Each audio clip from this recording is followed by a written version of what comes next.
U.S. President Barack Obama, along with an estimated 1,000-strong member delegation, swept into Havana last weekend, and many assumed it signaled the beginning of normalized relations with Cuba. The Spanish-speaking island remains the only Caribbean nation that has been embargoed, restricting its capacity to trade, travel, and conduct business with America and certain countries. Dr. Terrence Marryshow spoke of the possible benefits to be derived from Cuba's re-engagement with the U.S. Cuba is going to benefit in many ways from this new relationship. In fact, they've already begun to benefit because of the ease on restrictions to travel, the ease on remittances from Cubans in the United States to Cubans in Cuba.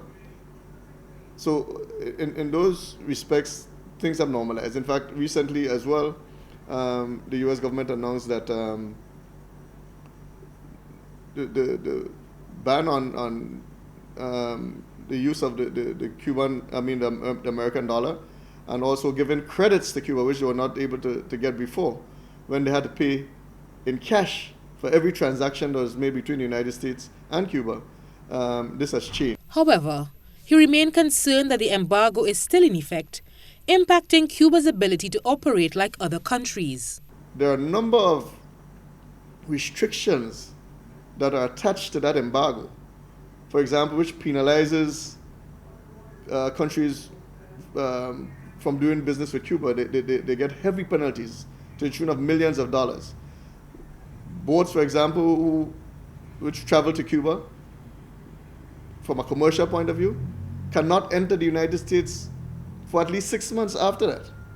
And all of that is still in force. The embargo is still very much in force. With the prospect of the Cuban market opening up, Dr. Marryshow also spoke about the possible impact it can have for tourism in Grenada and the Eastern Caribbean. Cuba has so much to offer by way of tourism, so many activities, so many cultural events that take place in Cuba on a regular basis.